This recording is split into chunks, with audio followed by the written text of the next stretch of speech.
Title: He hid his first family. I found them myself.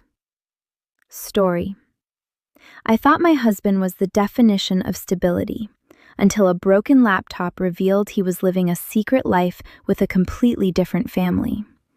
Now, the walls of my perfect home are closing in, and the man I married isn't who I thought he was. He's someone I never should have met. I always thought my husband, Mark, was the definition of a stable man. He was the kind of guy who kept his keys in a ceramic bowl by the door, whose calendar was color-coded, and who apologized if he was 5 minutes late for dinner. We had been married for 6 years, and our life was a curated gallery of suburban perfection, a mid-century modern home in a quiet neighborhood, a shared affinity for Sunday morning hikes, and a bank account that grew steadily. I trusted him with my life. Or, at least, I thought I did until the day his laptop died. It was a Tuesday afternoon, and Mark was out of town on one of his frequent consulting trips to the city. I was working from home when my own laptop fried, a blue screen of death that left me scrambling.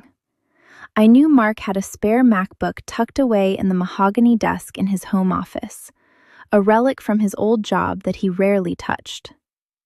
I went into his office, pushed aside his carefully organized files, and pried open the desk drawer.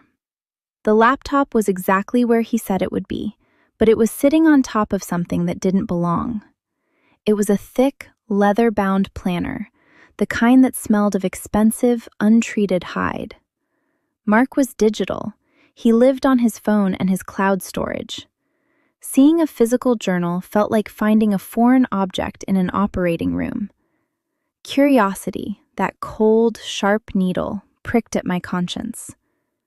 I opened it.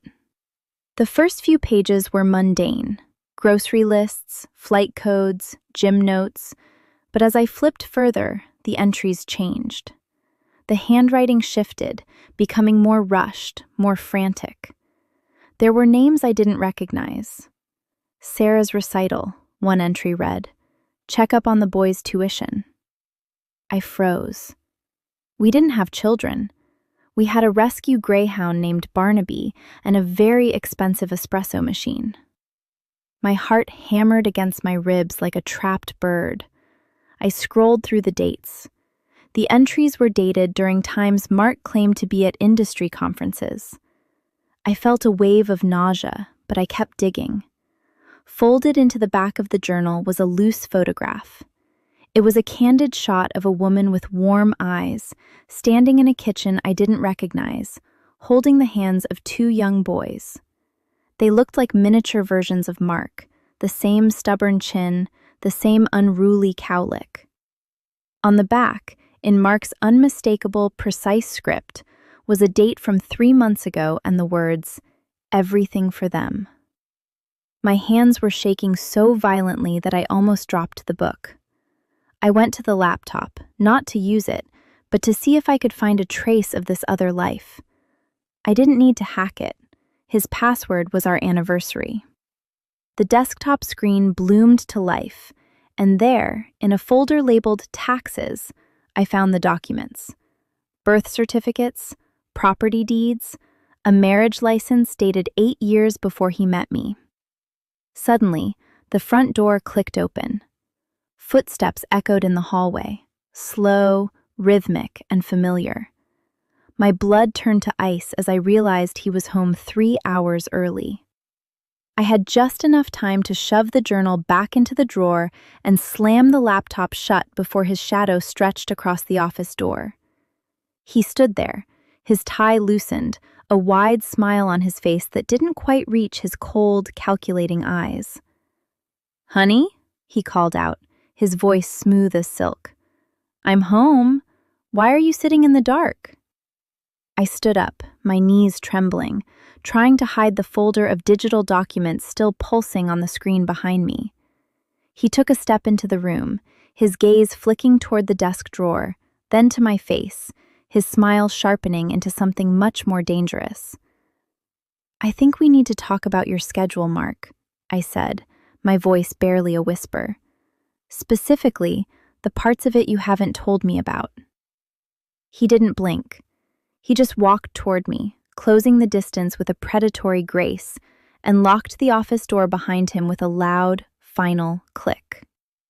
The sound of the deadbolt sliding home vibrated through the floorboards, a heavy, metallic finality that stripped the air from the room.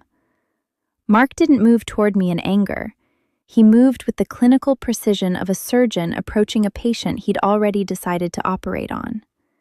He set his briefcase down on the desk, right next to the drawer I had just violated. He didn't look at the laptop. He looked at me, his eyes devoid of the warmth I had relied on for 6 years. "You've been digging," he said, his voice dropping into a low, resonant register that made the hair on my arms stand up.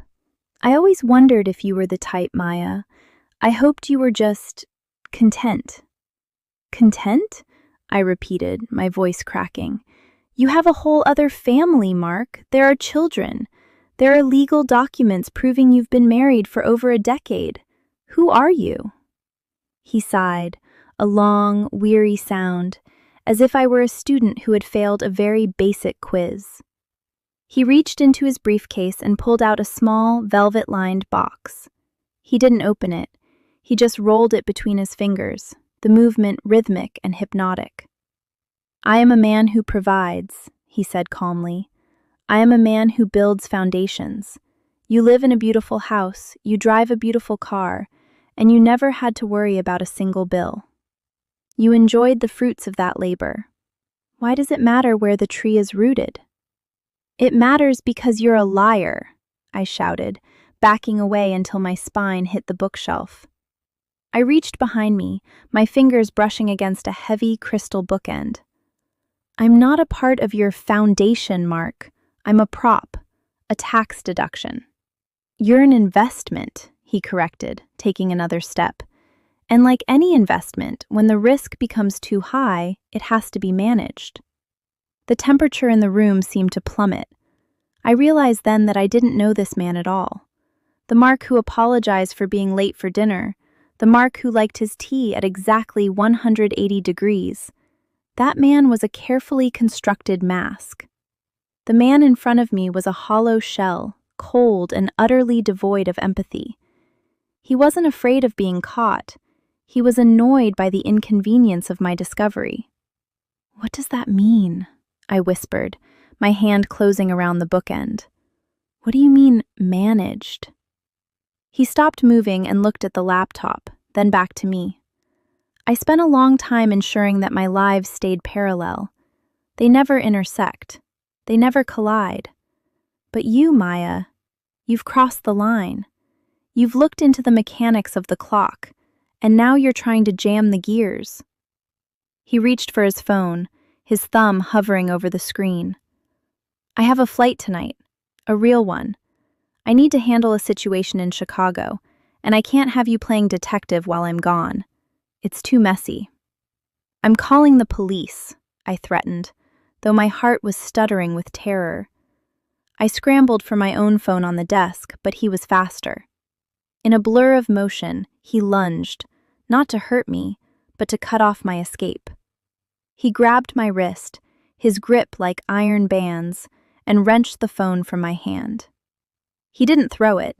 He set it gently on the desk, then turned it off and tucked it into his own pocket. "The police?" He chuckled, a dry, humorless sound. "Do you have any idea how much money I have funneled into private security? How many people owe me favors? If you call the police, the only thing you'll achieve is making yourself look unstable. A distraught wife having a breakdown. Who do you think they'll believe?" I struggled, but he held me effortlessly. He leaned in, his face inches from mine, and the scent of his cologne, sandalwood and expensive rain, suddenly made me feel like I was choking. "I'm going to go pack a bag for you," he whispered, his voice vibrating against my cheek.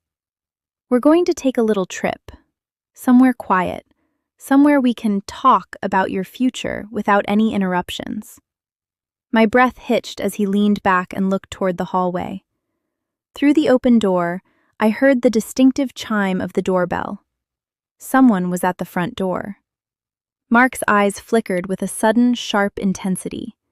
He let go of my arm, but he didn't move away. He walked to the window and pulled back the curtain just an inch. His face went pale. The composure he'd held so tightly finally fractured, replaced by a raw, naked panic. He looked back at me, his eyes wide and unblinking.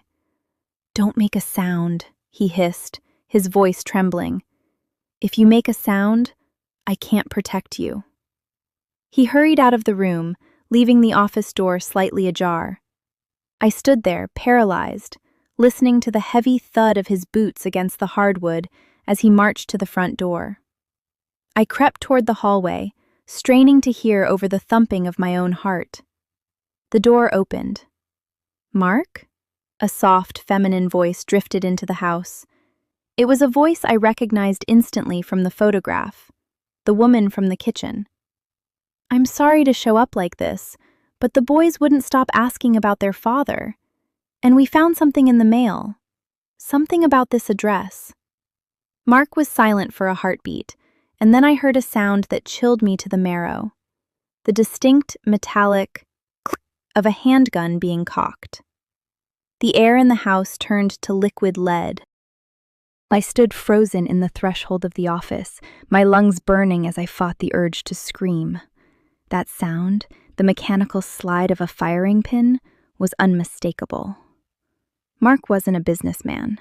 He was something far more dangerous, and the woman on the porch was about to walk into a kill zone. "Sarah?" Mark's voice was no longer the smooth, cultured baritone I'd lived with for years. It was guttural, stripped of all humanity. "What are you doing here?" "Mark?" The woman's voice shifted, a flicker of confusion dampening the warmth she'd had seconds ago. "You said you were in Chicago for the board merger. Why are you holding your jacket like that?" I moved closer to the wall, pressing my palms against the cool wallpaper until the skin burned. I needed to see. I peeked around the corner just enough to catch a slice of the entryway. Mark stood with his back to me, blocking the view of the doorway, but I could see Sarah. She was wearing the same sundress from the photo in the journal, and beside her, 2 boys, no older than 7, were fidgeting with their shoelaces on the welcome mat. They looked so innocent, so painfully oblivious to the fact that the man they called Daddy was currently concealing a lethal weapon beneath his blazer. "Go back to the car," Mark commanded, his voice trembling with a terrifying blend of urgency and malice. "Take the boys and drive. Go to the hotel. I'll be there in an hour." "You're scaring me," Sarah whispered. She took a half step forward, reaching for his arm. "Are you in trouble? Is this about the money again?" "I said get in the car," Mark bellowed, his composure snapping like a dry twig. I couldn't stay hidden. The moral weight of the situation, the sight of those children, crushed the fear of my own safety. I stepped into the hallway, my voice surprisingly steady. "Mark, don't you dare." He spun around, his face a mask of pure, unadulterated shock. For a split second, the power dynamic in the room shifted. He hadn't accounted for me. He hadn't expected the 2 worlds to collide in his own foyer. Sarah's eyes darted between us, her confusion turning to a sharp, crystallized realization. She looked at me, at my wedding ring, my panicked expression, and then back to the man she thought was her husband. "Who is she?" Sarah asked, her voice trembling. Mark looked at me, his eyes dark and hollow. "Maya, go back into the office, now." "No," I said, stepping forward. "They know now, Mark. She sees the ring. She sees me." Mark's hand moved inside his jacket again. My heart stopped. He wasn't looking at me anymore. He was looking at Sarah, weighing the cost of his silence against the value of his exit strategy. "Daddy?" the younger boy piped up, tugging on Sarah's skirt. "Why is that lady crying?" Mark's gaze flickered. A bead of sweat rolled down his temple. He was trapped, and I knew exactly what a cornered predator did when they realized there was no clean way out. He didn't look at his children with love. He looked at them as witnesses. "Sarah," Mark said, his tone turning chillingly soft, the way he used to speak to me when we were in bed. You weren't supposed to find this house. You were supposed to be safe. Before she could respond, I lunged toward the hallway table to grab the landline phone, hoping to hit the alarm, but Mark was a blur of motion. He didn't reach for me. He reached for the front door. He slammed it shut, turning the deadbolt and pulling the heavy curtains across the windows, plunging the foyer into dim, suffocating shadows. "Nobody is leaving," he whispered, his back to the door, his eyes darting to the kitchen door where he kept the heavy, iron-wrought storm gate key.